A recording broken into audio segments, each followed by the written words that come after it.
নমস্কার, আমি শ্রীরূপা। প্রাইম জলপাইগুড়িতে আপনাদের স্বাগত। আর মাত্র হাতে গোনা কয়েকদিন বাকি শারদীয়া দুর্গোৎসবের, আর তা ঘিরে কিন্তু এখন পুরো পশ্চিমবঙ্গ জুড়ে চলছে সাজো সাজো রব। পিছিয়ে নেই আমাদের সবার প্রিয় জলপাইগুড়িও। জলপাইগুড়ির পাটকাটা কলোনি, এখানে বেশ বড় মাপের দুটো দুর্গাপূজা প্রত্যেক বছর হয়। এই পাটকাটাতে দুর্গাপূজা দেখতে ভিড় জমান না এমন দর্শনার্থী বোধহয় পুরো জলপাইগুড়ি খুঁজলেও পাওয়া যাবে না। জলপাইগুড়ির বাইরে বিভিন্ন এলাকা থেকে বহু মানুষজন পাটকাটা কলোনিতে দুর্গাপূজা দেখতে ভিড় জমান। একই এলাকায় দুটো পুজো মণ্ডপ, একটি অগ্রণী সংঘ এবং আরেকটি পাটকাটা কালচারাল ক্লাব। দুটো ভিন্ন গল্প, ভিন্ন রূপ নিয়ে সাজছে দুটো পূজা প্রতিষ্ঠান। এক পাশে ইটালির ভ্যাটিকান সিটি, আর আরেক পাশে পাঞ্জাবের অমৃতসরের স্বর্ণ মন্দির। একই পাড়ায় দাঁড়িয়ে দুটো ভিন্ন স্বাদের দুর্গাপূজা দেখতে প্রস্তুত পাটকাটার বাসিন্দারা। অগ্রণী সংঘের পুজো এবার ৬৮তম বর্ষে পদার্পণ করেছে।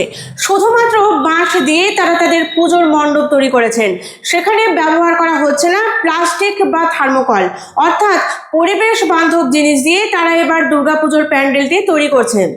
আর অন্যদিকে পাটকাটা কালচারাল ক্লাবে এবারকার বিশেষ আকর্ষণ পাঞ্জাবের অমৃতসরের গোল্ডেন টেম্পল, অর্থাৎ দুটো পুজোর মণ্ডপে কিন্তু দুটো ভিন্ন স্বাদের ছোঁয়া। শুধু তাই নয়, দুটো ক্লাবে এবার আয়োজন করেছে নানা রকম সামাজিক কাজের, থাকছে বস্ত্রদান এবং নানা রকম সাংস্কৃতিক অনুষ্ঠানের। প্রায় প্রত্যেক দিনই সকাল থেকে দুটো পুজো মণ্ডপে দেখা দিচ্ছে তুমুল ব্যস্ততা। শিল্পীরা কেউ মণ্ডপ সজ্জা তৈরি করতে ব্যস্ত, আবার কেউ মায়ের অলংকার তৈরিতে ব্যস্ত। অর্থাৎ দুর্গাপূজাকে ঘিরে এখন বিশেষ তোড়জোড় চলছে পাটকাটা কলোনির এই দুই পুজো মণ্ডপে। আমাদের এবার ৬৮তম বর্ষ। আমাদের পুজোর থিম হচ্ছে ইতালির ভ্যাটিকান সিটি।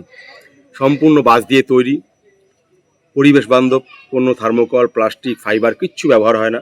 আমরা বরাবরই পরিবেশ বান্ধবকে বিশ্বাস করে আসি, এবারও তাই করছি। বিগত দিনেও করেছি অনেকটা। একই পাড়ায় আপনারা দুটো পুজো করেন? হ্যাঁ, আমাদের পাড়ায় বিগত অনেক বছর থেকে বিগ বাজেটের পুজো দুটো হয়ে আসছে, আর কোনো অসুবিধা হয় না। লোকে স্বতঃস্ফূর্তভাবে সাহায্য করে, করছি। আমাদের থিম হচ্ছে পাঞ্জাবের অমৃতসরের স্বর্ণ মন্দির। আর এর সঙ্গে এই যেহেতু গোল্ডেন টেম্পলটাকে আমরা বোঝাতে চাইছি, এটা হচ্ছে শান্তি, ভক্তি এবং মানবতার প্রতীক। এটাই হচ্ছে আমাদের মেন এই বছরের আকর্ষণ, যে আমরা প্রতিটা ক্ষেত্রেই এই ধরনের, অর্থাৎ স্বর্ণ মন্দিরে গেলে দর্শকরা যে ধরনের আনন্দ উপভোগ করে, আমরা চেষ্টা করছি একদম হুবহু সেই ধরনেরই একটা পরিবেশকে সৃষ্টি করার জন্য। কি মনে হচ্ছে দর্শনার্থী উৎসবটা ভিড় হবে?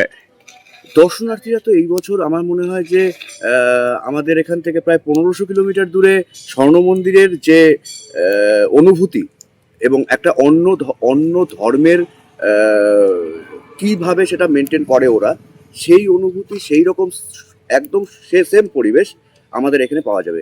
এবং এর সঙ্গে আমরা যেটা স্বর্ণ মন্দিরের সামনে অমৃত সরোবর আছে, সেই অমৃত সরোবরকেও আমরা এখানে বানানোর চেষ্টা করছি।